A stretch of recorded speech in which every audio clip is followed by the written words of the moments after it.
Ang hukbong sandata ng isang bansa ay binubuo ng mga puwersang lupa, dagat at himpapawid. Ang mga puwersa ng hukbong dagat ay itinatag para sa proteksyon laban sa mga banta na nagmumula sa mga teritoryo nito sa dagat. Sa video na ito ay ating pag-uusapan ang 10 sa mga pinakamalakas na hukbong dagat sa buong mundo. Kung bago ka pa lang sa channel na ito, ay huwag kalimutang mag-subscribe at pindutin ang notification bell bilang suporta at para na rin updated ka sa mga bagong video. Kaya, simulan na natin.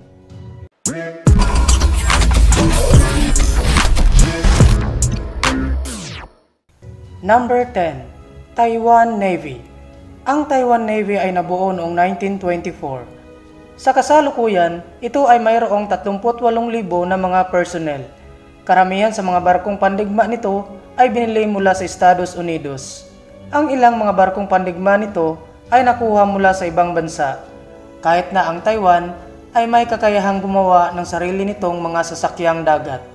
Ang hukbong dagat ng Taiwan ay binubuo ng 117 marine vessels, kung saan sa ngayon ay wala pa silang aircraft at helicopter carriers. May 4 na destroyers at 22 frigates na pinakamalakas na armada ng hukbo. May 1 corvettes, 4 na submarino, at maliban pa dito ay mayroon din silang 43 patrol ships at 10 mine warfare ships. Number 9. Italian Navy. Ang Italian Navy ay nabuo noong 1861. Ito ay binubuo ng humigit kumulang na 31,000 mga personnel. Ang armada nito ay binubuo ng 249 na marine vessels na mayroong 2 aircraft carriers at 4 na destroyers. Mayroon din itong 12 frigates, 8 submarino, 16 na patrol ships at 10 mine warfare ships. Number 8. South Korean Navy. Ilang dekada na ang nakalipas ay hindi gaanong kilala ang Navy ng South Korea. Gayunpaman, kamakailan lamang ay binago ito mula sa isang puwersa sa baybayin tungo sa isang may kakayahang puwersa sa karagatan. Sa kasalukuyan ay mayroon itong 70,000 tauhan. Ang South Korean Navy ay binubuo ng 239 na marine vessels. Sa ngayon ay wala pa itong aircraft carriers, pero mayroon naman itong isang helicopter carrier. Mayroon din itong 12 destroyers, 14 na frigates, 12 corvettes, 22 submarino, 26 na patrol ships, at 11 mine warfare ships. Number 7. Indian Navy. Ang Indian Navy ay binuo ng East Indian Company noong 1612. Ang Indian Navy ay may humigit kumulang 67,000 tauhan. Ito ay isang mabigat na puwersa sa Timog Asya. Ito ay dahan-dahan ngunit tiyak na nag-a-upgrade ng mga kagamitan nito at nagbabago mula sa puwersa sa baybayin patungo sa isang tunay na puwersa ng karagatan. Gayunpaman, ito ay makabuluhang maluwag sa mga tuntunin ng laki at kakayahan sa hukbong dagat ng China. Ang hukbong dagat ng India ay binubuo ng 285 marine vessels at may 1 aircraft carriers. Mayroon din itong 10 destroyers, 13 frigates, 23 corvettes, 17 submarino, 139 na patrol ships at walang mine warfare ships. Number 6. French Navy. Ang French Marine National ay isa sa pinakamatandang hukbong pandagat sa mundo. Ito ay nabuo noong 1624. Sa kasalukuyan ay mayroon itong humigit kumulang 36,000 tauhan. Ang French Navy ay binubuo ng 180 marine vessels. Kabilang dito ang 1 aircraft carriers at 3 helicopter carriers. Mayroon din itong 11 destroyers, 11 frigates, 10 submarino, 15 patrol ships, at 17 mine warfare ships. Number 5. United Kingdom Navy. Ang Navy ng United Kingdom ay opisyal na tinutukoy bilang Royal Navy.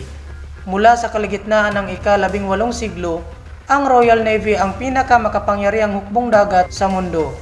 Ito ay isang walang kapares na kapangyarihan at gumanap ng isang mahalagang bahagi sa pagtatag ng British Empire. Nalampasan lamang ito ng United States Navy noong World War II. Sa kasalukuyan, ang Royal Navy ay nakatutok sa mga ekspedisyonaryong operasyon at nananatiling isa sa mga nangungunang blue water navies sa mundo. Bagamat dahil sa pagbaba ng pondo ay unti-unti itong nababawasan sa laki at bilang ng barkong pandigma. Sa kasalukuyan, ang Royal Navy ay may humigit kumulang 33,000 tauhan.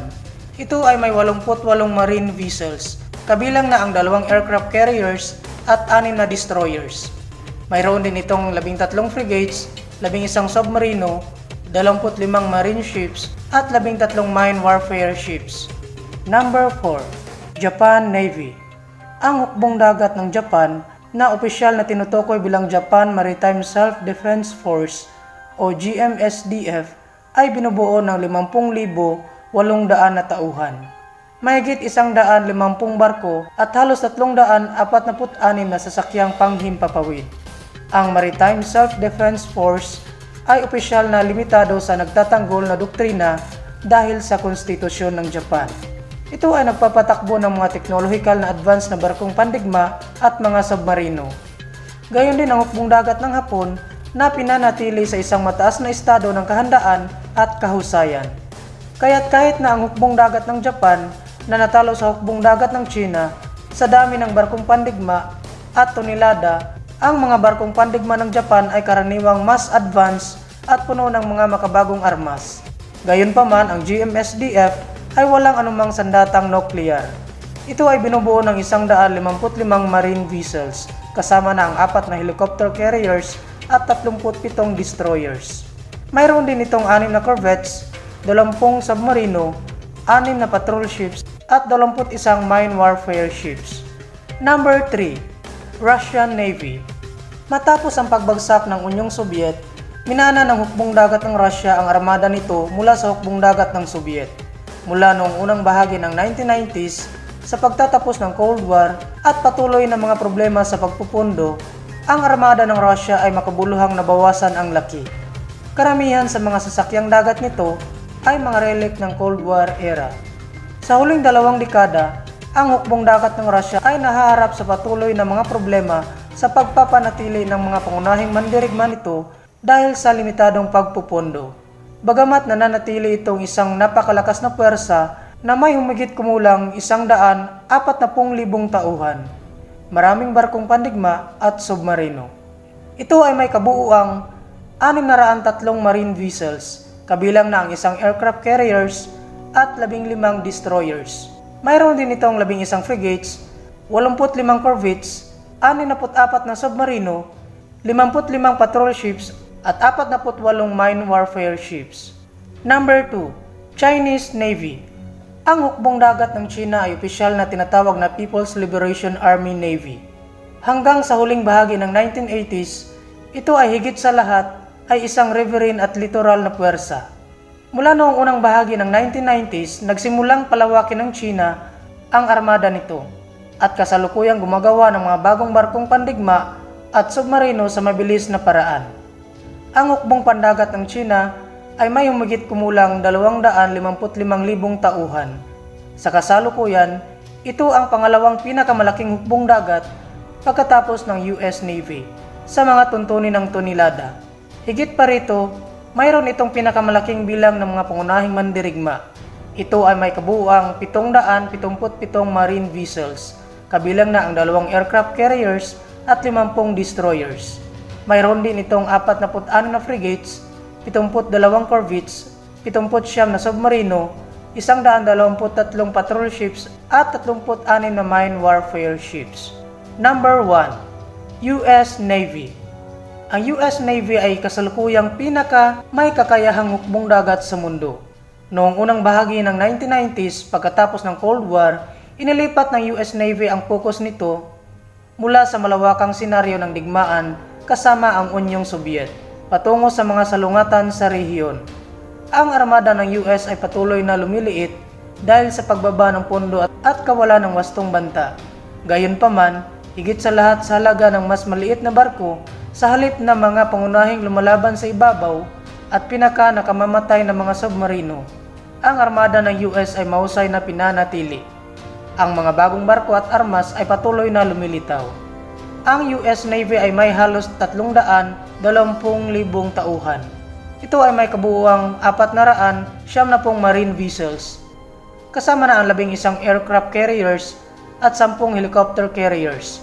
Mayroon din itong 72 destroyers, 21 corvettes, 68 submarino, 13 patrol ships, at 8 mine warfare ships.